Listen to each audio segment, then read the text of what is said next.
Hello, good morning, children. I welcome you all in Beta English class. We were doing chapter number 9. Yesterday we had started this chapter. ठीक है, A Walk Through the Fire. इसमें हम पढ़ रहे हैं कि जो AD Smith जो इसके राइटर हैं शेयर्स हिज ओन एक्सपीरियंस. वो अपने खुद के एक्सपीरियंस को यहाँ बांट रहे हैं. ठीक है, कि जब आर्मी के अंदर उन्हें हैदराबाद में ब्रिटिश आर्मी में उनकी पोस्टिंग थी. ठीक है, ब्रिटिश आर्मी में वो थे और हैदराबाद के एक छोटे से जगह बेगमपट में उनकी पोस्टिंग थी इंजीनियरिंग कैंप में. ठीक है, तो वहाँ पर उन्हें एक ऐसे ओल्ड मैन के बारे में बता रहे हैं जो बड़े ही रहस्यमयी ढंग से उन्हें मिलता है, एक के बाद एक सरप्राइजेस देता है. ठीक है, अब वो कहते हैं कि एक दिन वो जो है सिकंदराबाद गए हुए थे. सिकंदराबाद से वापस अपने कैंप में लौट रहे थे चाइनीज़ रेस्टोरेंट में खाना खाने के बाद में. तो एक रोड जो है आगे से दो पार्ट्स में डिवाइड होती थी. उन्हें लेफ़्ट की तरफ जाना था लेकिन राइट हैंड साइड की तरफ उन्हें किसी चीज़ की झलक नज़र आती है. तो वो अपनी गाड़ी को रिवर्स करके राइट हैंड साइड तरफ लेते हैं. ठीक है, जहाँ उन्हें कुछ नज़र आया था, लेकिन वहाँ पर उन्हें कुछ लोग भागते हुए नज़र आते हैं, लेकिन उन्हें पता नहीं लगता कौन होता है. तभी वहाँ एक दूर से उसे सफ़ेद कलर का जो है एक ढेर सा नज़र आता है. ठीक है, कपड़े का ढेर सा नज़र आता है. पास में जाकर देखते हैं तो सफ़ेद कलर का कोई ढेर नहीं होता, बल्कि एक बूढ़ा आदमी लेटा हुआ होता है ज़ख्मी हालत में. ठीक है, और उसका पूरा चेहरा जो है खून से भरा हुआ होता है. ठीक है, और बिल्कुल चुपचाप लेटे हुए था. ठीक है, अब ये जो राइटर होते हैं ये क्या करते हैं, उनके बगल में बैठ जाते हैं. ठीक है, और इस बात से का पूरा उन्हें विश्वास था कि किसी ने उन्हें इस बूढ़े आदमी को जूतों से मुंह पर मारा हुआ है. ठीक है बेटा. Now for the first time in my life I had then visited that I was a good soldier who always carried his field dressing kit in the specially provided pocket of his slacks. अब writer कहते हैं कि मुझे ज़िंदगी में पहली बार ही ऐसा महसूस नहीं हुआ कि काश मैं एक अच्छा सैनिक होता. कि उन्हें कई बार ऐसा महसूस होता था कि काश मैं अच्छा सैनिक होता.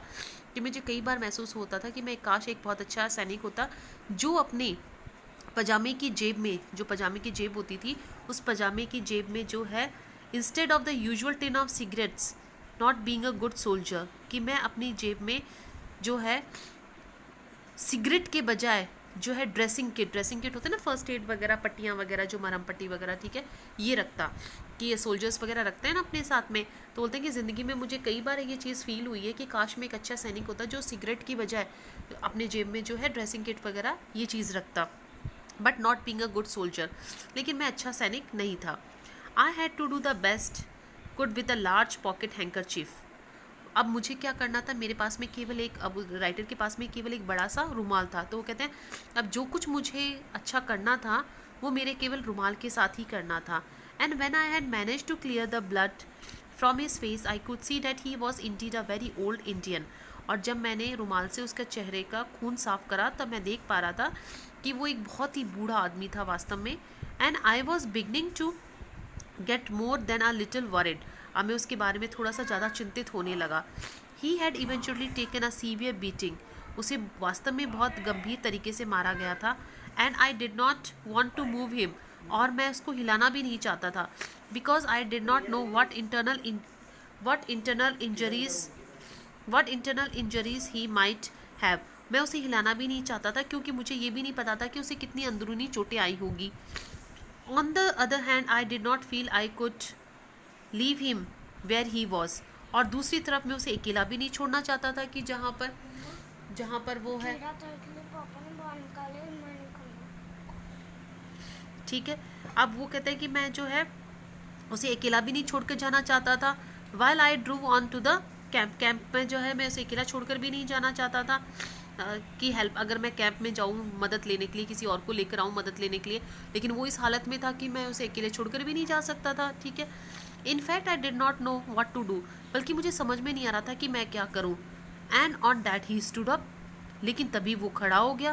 क्वाइट सिंपली, बिल्कुल साधारण तरीके से वो खड़ा हो गया. Like quite simply like that he stood up. जितनी साधारण तरीके से खड़ा हो सकता था वो खड़ा हो गया. I was left squatting on the ground. जबकि मैं तो पालती मारकर ज़मीन पर ही बैठा रह गया. And while I was hesitating try to muster my sketchy knowledge of Urdu.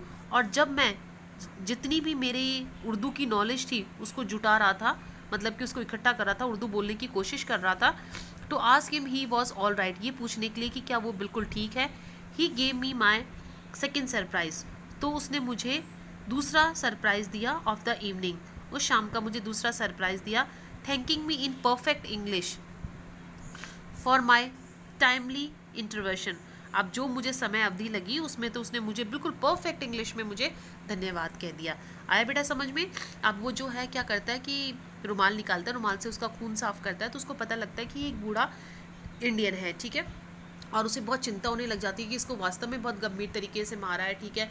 वो उसे सोच रहा था कि भाई इसे कितनी अंदरूनी चोटें आई होंगी, अकेला भी नहीं छोड़ के जा सकता, किसी की मदद लेने के लिए जाए तो, ठीक है। वो तो ये बातें सोच ही रहा था, तब तक वो क्या करता है, ओल्ड मैन पहला सरप्राइज़ देता है, बिल्कुल साधारण तरीके से खड़ा हो जाता है। अब जब वो खड़ा हो जाता है तो क्योंकि ये तो इंग्लैंड का था, ब्रिटिशर था, ठीक है, इसको इतनी हिंदी उर्दू वगैरह आती नहीं थी। अब तो ये बोलता है कि मैं तो जितनी मुझे उर्दू आती थी ना, उसको मैं उर्दू की जितना भी मुझे नॉलेज था, ज्ञान था, उसको मैं ऐसे इकट्ठा करके पूछने की कोशिश कर रहा था कि क्या तुम ठीक हो। लेकिन राइटर के बोलने से पहले ही ये जो है दूसरा सरप्राइज़ देता है, बिल्कुल परफेक्ट इंग्लिश में उसको थैंक यू बोल देता है। Those were the words he used, ये वो शब्द थे जो उसने यूज़ में लिए। And you can imagine how in Congress they sound coming from a red barefoot Indian whose worldly possessions seem to be tied in the usual mysterious bundle somewhere in his धोती। और आप कल्पना कर सकते हो कि उस फटे हुए से कपड़े के अंदर नंगे पांव वाले भारतीय के मुंह से ये कितने जो है इनकॉन्ग्रेंस लगे होंगे, कितने बकवास लगे होंगे, कितने बेतुके लगे होंगे, ठीक है। अब वो कहते हैं बिल्कुल भी उस पर सूट नहीं कर रहा था, क्योंकि उसने भाई उसके पास में नंगे पाँव था वो, ठीक है, उसके फटे हुए उसके कपड़े थे, लेकिन उसने बिल्कुल परफेक्ट इंग्लिश में बोला, तो बोलता है बिल्कुल भी अच्छा नहीं लग रहा था उसके मुंह से ये शब्द। He then went on to tell me that his assailants had been two Indian Anglo youths. फिर उसके बाद में उसने मुझे बताया था कि उस पर एसिलेंट्स होते हैं बेटा हमला करने वाले, कि उस पर जो हमला करने वाले थे वो 2 एंग्लो इंडियन जो है यूथ थे, but he had not suffered too greatly at their hands, लेकिन उसको ज़्यादा चोट नहीं लगी, because he had known that I would be coming along shortly and would stop, क्योंकि उसने कहा कि मुझे पता था कि जल्दी आप मुझे बचाने के लिए आओगे और उन्हें रोक दोगे मुझे मारने से, इसलिए मुझे ज़्यादा चोट नहीं लगी। And he had therefore covered his face with his hands, इसलिए मैंने, वो बूढ़ा आदमी कहता है, इसलिए मैंने अपने चेहरे को अपने हाथों से ढक लिया, and pretended to be unconscious, और प्रिटेंड दिखावा करा अनकॉन्शियस बेहोश होने का। अब देखो बेटा कैसे वो सरप्राइजेस कितने रहस्यमय ढंग से वो बात करता है, ठीक है। वो बताता है उसे कि उसके ऊपर जो हमला करा था वो 2 एंग्लो इंडियन थे, ठीक है, और जो है ज़्यादा उसको चोट भी नहीं लगी उनसे, क्योंकि वो कहता है कि मुझे पता था आप मुझे बचाने के लिए आओगे, ठीक है, और उन्हें रोक लोगे, तो आप जल्दी आने वाले और रोकने वाले हो, इसलिए मैंने दिखावा कर लिया बेहोश होने का। When I asked him why the 2 youths had beaten him up, जब मैंने उससे पूछा कि वो 2 आदमी तुम उसे मार क्यों रहे थे, ही ब्रश्ड माई क्वेश्चन, तो उसने क्या करा, मेरे क्वेश्चन को, ब्रश्ड का मतलब टालना, उसने मेरे सवाल को टाल दिया एक तरफ। So I did not press the point, तो मैंने भी ज़्यादा जोर नहीं दिया पूछने पर। I then asked him how he had known that I would come to rescue, तब मैंने उससे पूछा कि उसे कैसे पता कि मैं उसे बचाने के लिए आऊँगा। But the only reply I got to this question was, लेकिन इस सवाल का केवल मुझे यही जवाब मिला, some things are known to all sahib, कि कुछ बातें ऐसे होती हैं जो साहिब सबको पता होती हैं, others to only a few, और कुछ बातें होती हैं जो बहुत कम लोगों को पता होती है, और वर्ड्स टू दैट इफेक्ट, केवल इन्हीं बातों का मुझे जवाब मिला। अब वो कहते हैं कि पहले तो उसने कहा कि भाई उसे पता था कि मैं उसे बचाने के लिए आऊँगा, तो उसने पूछा भाई तुम्हें क्या, भाई तुम्हें उसे ज़्यादा चोट तो नहीं लग, भाई है ना, वो क्यों तुम्हें मार रहे थे, तो इस क्वेश्चन को भी उसने टाल दिया। जब उसने पूछा कि उसे कैसे पता कि भाई मैं बचाने के लिए तुम्हें आऊँगा, तो बोलता है कि है ना, कुछ बातें सबको पता होती हैं और कुछ बातें ऐसी होती हैं जो केवल कुछ लोगों को ही पता होती हैं। I was trying to work out a tactful way of asking him how he came by his excellent knowledge of English. अब वो कहते हैं कि मैंने जो है कई तरीके से उसे जानने की कोशिश करी कि उसे जो है ये कई अच्छे तरीके से जो है मैंने उसे जानने की कोशिश करी कि उसे इतनी अच्छी इंग्लिश कैसे आती है। When he stopped me in my track by remarking, लेकिन उसने जो है मुझे बीच में ही रोक दिया ये कहते हुए, how body is covered is of no importance, कि हमारा शरीर किस पहनावे से, किन कपड़ों से ढका हुआ है, ये बात इम्पॉर्टेंट नहीं है, compared with the how mind behaves, बल्कि हमारा जो दिमाग किस तरीके से बिहेव करता है, किस तरीके से व्यवहार करता है, ये इंपॉर्टेंट है। अब उसे ये भी पूछता है कि भाई अलग अलग तरीके से पूछने की कोशिश करता है बड़े अच्छे तरीके से कि उसे इतनी अच्छी इंग्लिश कैसे आती है। तो अब वो जो है इस बात को भी बस इतना ही जवाब देता है कि हमारा शरीर किन कपड़ों से ढका हुआ है ये इंपॉर्टेंट नहीं है, बल्कि हमारा माइंड किस तरीके से बिहेव करता है ये ज़्यादा इम्पॉर्टेंट है। Most of this conversation was going on while I was giving him a lift in the truck. ज़्यादातर हमारे बीच में जो बातचीत हुई तब हुई जब मैंने उसे अपने आर्मी के ट्रक में lift the. I had managed to get a straight answer out of him when I asked him where he was headed off.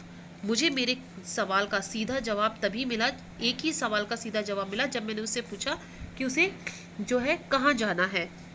And he turned out to be फिरोज़ागुड़ा, और उसने जवाब दिया कि वो फिरोज़ागुड़ा जाएगा।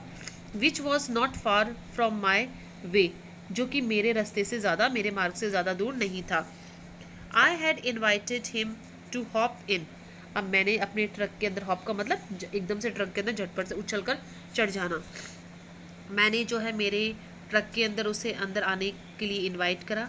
Travel in comparative comfort at the expense of the British army, और जो British army, जो अंग्रेजी सेना के खर्चे के ऊपर जो है बड़े ही आराम से जो है ट्रैवल करने का मैंने उसे इनविटेशन दिया।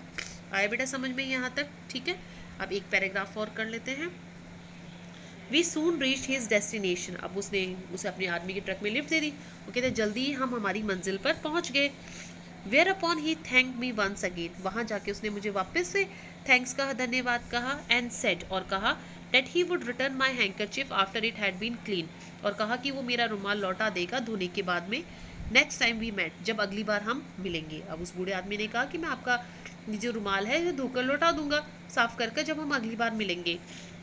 I was about to ask him how he proposed to arrange our next meeting.